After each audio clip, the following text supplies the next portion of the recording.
өмірінің мағыналы шақтары.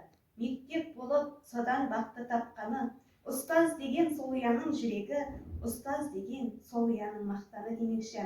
Бүгінгі ұстазбен сұхбат бағдарламамыздың қонағы қазақ тілі мен әдебиеті пәнінің мұғалімі Мұсақұлова Гүлнара апайымыз. Апай, бүгінгі бағдарламамызға қош келдіңіз. Сізге ең алғашқы сұрағым, осы ұстаздық жолына келуіңіздің себебі неде? Жақсы, сұрағыңа рахмет. Менің ұстаздық жолыма келуімнің себебі, менің өзімнің анам осы мектепте 40 жыл мұғалім болып істеген. Сол анамның балаларға берген тәрбиесіне қызығып жүріп, өзім де осы мектепте ұстаздық жұмысымды бастадым. 1985 жылы педколледжді бітіріп келіп, осы мектепте бастауыш сынып мұғалімі болып бастадым. Одан кейінгі біраз жыл осы бастауыш сыныпты оқытып, Әл-Фараби атындағы Қазақ ұлттық мемлекеттік университетінің филология факультетін бітіріп, 1999 жылдан бастап осы мектептегі қазақ тілі мен әдебиеті пәнінің мұғалімі болып қызмет жасап келе жатырмын. Ал апай, келесі сұрағым сізге, ұстазы жақсының ұстанымы жақсы дейді ғой. Ұстаздан шәкірт досы деген сөз бар. Осы өзіңіз тәрбиелеп өсірген шәкірттеріңіздің арасында сізге еліктеп ұстаздық жолында жүрген шәкірттеріңіз бар ма? Әрине, осы 36 жыл мектепте пед өтілім бар. Осы жылдар ішінде осы қазақ тілі мен әдебиеті пәнін сүйіп оқыған оқушылар өте көп болды. Және соның біразы қазір осы жоғарғы оқу орнын бітіріп, әр жерлерде жаңағы қазақ тілі мен әдебиеті пәнінің ұстазы болып жүрген біраз оқушыларым бар.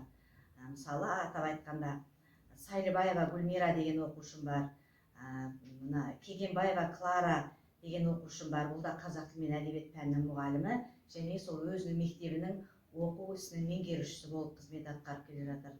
Орманбекова Мақпал деген оқушым бар. Бұл қызымыз алғашқы жаңағы жұмыс өтілін мектепте бастап, қазіргі кезде Истіктағы педагогикалық колледждің мұғалімі болып қызмет атқарып келе жатыр. Кейінгі шәкірттерімізден Батнияз Абзал деген баламыз қазір қазақ тілі мен әдебиет пәнінің ұстазы болып қызмет жасап жүр. Рахмет апай. Мінекей биыл тәуелсіздігімізге 30 жыл толып, сол мерекемізді тойлағалы отырмыз. Соған байланысты өзіңіздің бір ауыз тілегіңізді тыңдасам.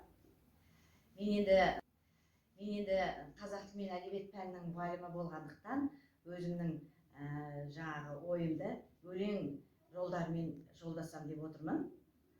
Тынысы да, тірлігі де бұл өмірдің, ұстаз деген ұлы есім деп білемін. Ат тұяғын тайбасар дейді қазақ, армсыздар аяулы үлкен кішім. Ар емгенмін анадан шыр еткенде, есімі мәңгі қалар жүректерде.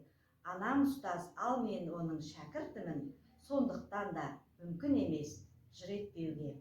Еңбек еттім 35 жыл бұл салада, жалықпай ізденумен шықтым алға, ұшырып сан түлекті ұясынан, ана ұстаз болыптық бала ұстазға. Тұғыры тәуелсіздің 30 жылы, ұстаздық өмірімнің ғажап кезі, көк туым көкке самғап желбірей бер, жасасын бейбіт өмір қазақ елім. Берерім көп шәкіртке бергенімнен, ізденсем де бір ғасыр аздық етем, ана жолын қуыппын ұстаз болып, мақтанышым ұлы елсім ұстаз деген. Білімді ұрпақтарды тәрбиелейтін ұстаздарымыз аман болсын деп, бүгінгі сұхбатымызды аяқтаймыз. Өзіңізге мың алғыс, еңбекте табысты бола беруіңізге тілектеспіз. Рахмет.